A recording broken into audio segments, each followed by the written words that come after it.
Hey, Bob here at Sorrento Hill. Just thought I'd do a quick update.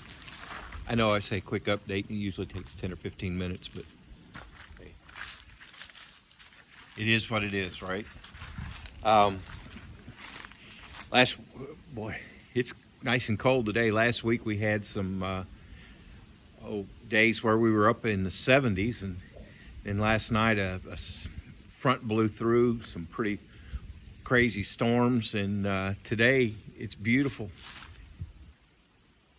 See that beautiful blue sky? Beautiful blue skies, but boy, it's chilly. It's down in the mid 40s, and when you've had several days up in the 70s, and then it gets down in the mid 40s, it seems really, really cold.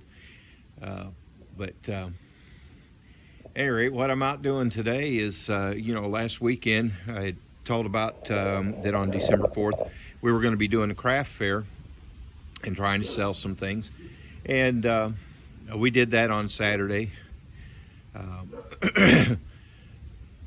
Sold some clocks and coaster sets and coat racks, and lady's supposed to give me a call. Hopefully she will call. She gave me her information too, so I can call her if she doesn't call me. But she has an old Moss and Nagant that her grandfather brought back from World War II, and she's been wanting a gun rack for it. And I have several Moss and Nagants in my collection of curio and relic firearms from former military firearms. And it's kind of a neat thing because when you buy one of these things, you're buying something that's been held by and possibly shot by a soldier, used in combat. So there's some history behind there. I don't have the history, but you can see it in the weapon.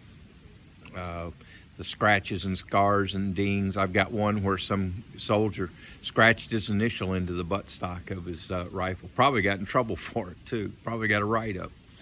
But at any rate, so she wants me to build her a gun rack, and I've got a nice oak board that I think would be pretty perfect for that.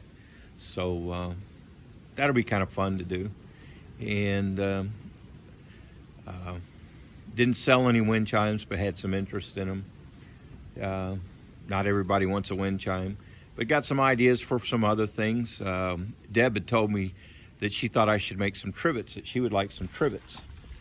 So I didn't make any trivets, and I had 3 women that asked if I had trivets. So she was right, I was wrong. So I'll make some trivets to try to sell. And I might be able to talk my way into a craft fair for this coming weekend. We'll see if that works out. If not, I'm going to list things online and see if I can sell them online, through Facebook, Craigslist, whatever. But hey, eBay, if I could sell some things, hey, that's just a little more revenue, especially when you consider that I'm starting out with scrap. Like, here I've got this is a log that I actually cut some clock blanks out of. It's a beautiful log. It was a little too short. I cut it too short to use in the house. So I can cut some 3/4 inch to 1 inch slabs out of that to use to make clocks. So pretty cool thing. So in fact, I've got another one ready to go, and then I'll do this one. And those will actually be clocks. I've got a guy who's ordered, who wants a couple of them. So, there's money to be made. You just got to use your imagination and make sure to price things so that it's fair to them and it's fair to you, because, it's real tempting to try to undervalue, but there's a lot of time put into these things. So you have to kind of figure what your time is worth and what you want to put into it. So today, for the next several days, I'll be back to doing cordwood. However, the next 2 nights, we've got nighttime lows that are going to be below freezing. If it's around 30 to 32, I can cover my work with a tarp. But if it's down in the mid-20s where it's supposed to get, even with the tarp, it might get a little too cold.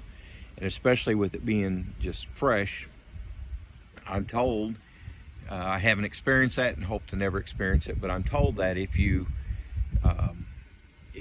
get freezing temperatures on your mortar before it gets cured, that it can flake and flake off and weaken it and cause damage. So I don't want that to happen. I don't want to experience that. So today I'll pull some logs out. I need to trim and process a bunch of logs, get them trimmed and sand the little fuzz off the outside and things like that, just to make sure they're where I want them to be for going in the house. So I'll do that today. Probably tomorrow I'll go out to this guy's place and cut down some more cedar trees and strip bark off some logs. And then starting Wednesday on the extended forecast, we're going to have nighttime lows in the upper 30s to mid 50s. So for at least starting Wednesday, for the next 3 or 4 days, I'll be able to do cordwood and not have to worry about it getting freezing temperatures before it's cured up. I need 7 days for it to cure before I'll be able to not have to worry about it on cold temperatures. So in the meantime, I said I was getting ready for this craft fair. Sold some stuff, but not as much as we had hoped. But according to people who had been to this fair before, they didn't do it last year because of COVID shutdown, and the previous year they had a lot higher attendance than they did this year. So people still are hesitant to get out and do things. So that's why I'm going to go with the online route and see what I can do there. All right, so I've got a nice oak tree back here. You see the bigger one here. That tree was damaged when he had to knock down one next to it and clear some other stuff in order to get ready for the septic tank, the ladder lines to go in. And that tree was a beautiful tree year before last, but this past summer it had absolutely zero leaves on it. So it's been dead for probably a year now and standing there in place. So I'm going to cut that one down this winter and cut it into 10-foot logs, borrow my cousin's trailer and take those over and get them cut into some boards. So I'll have some more oak to use. I've got a couple other trees back behind me here that I've got to cut down for the garden. 2 oak trees and 1 hickory tree. I'll have them cut into boards as well, and I'll use those for projects, and I'm also going to use those on my kitchen cabinets. So I know it's a lot of work, but I think instead of buying these cheap particle board cabinets and finishing them up and putting them in, I think I'm going to build my own cabinets. Cabinets are expensive. Even going with the cheaper unfinished cabinets, it would still cost me, I think I was figuring it up, and this is before prices started going up on everything. That's just absolutely ridiculous.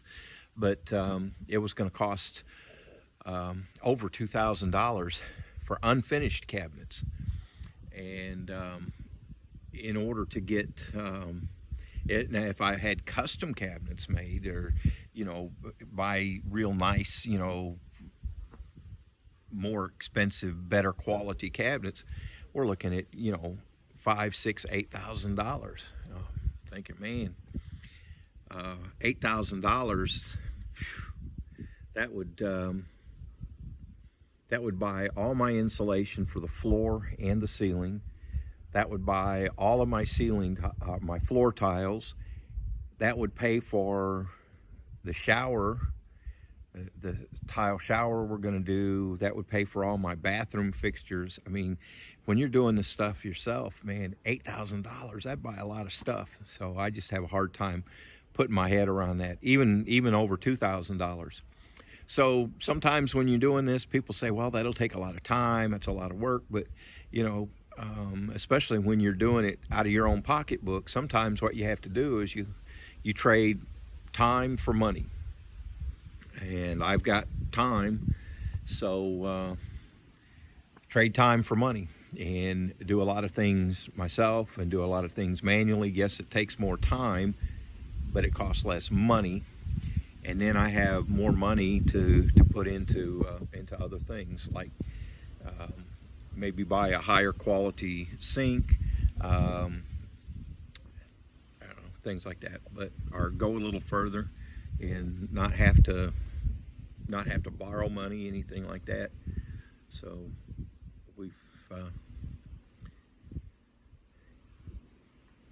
we're trying to keep from going into too much debt on this thing.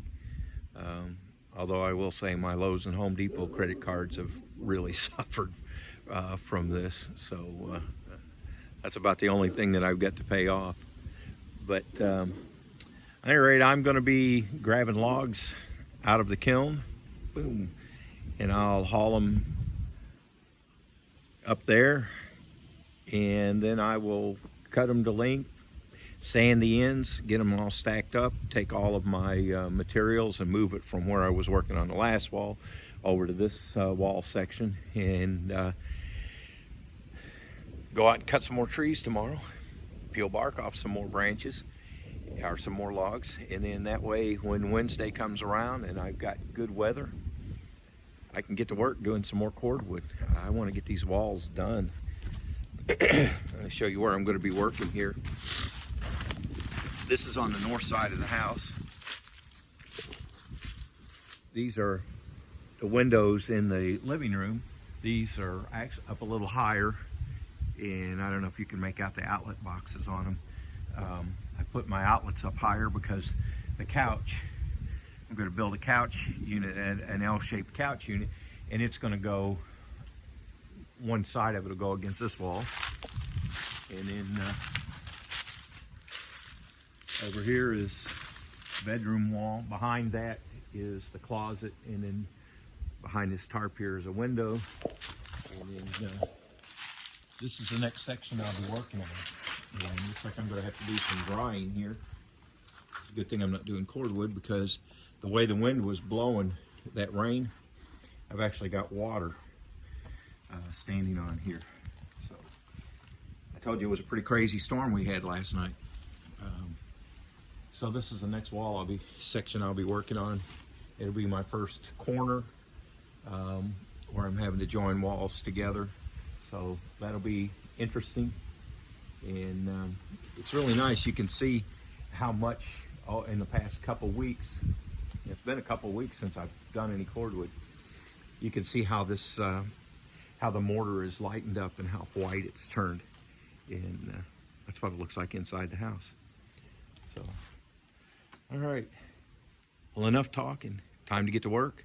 I got logs to haul and logs to cut, and work to do on this nice chilly day. At least I won't sweat to death. Until next time, this is Bob at Serenity Hill. Have a good one. Be safe. Don't do like I did and take a plug out of the end of your finger. I guess that's one of the hazards out here. See y'all later. Have a good one.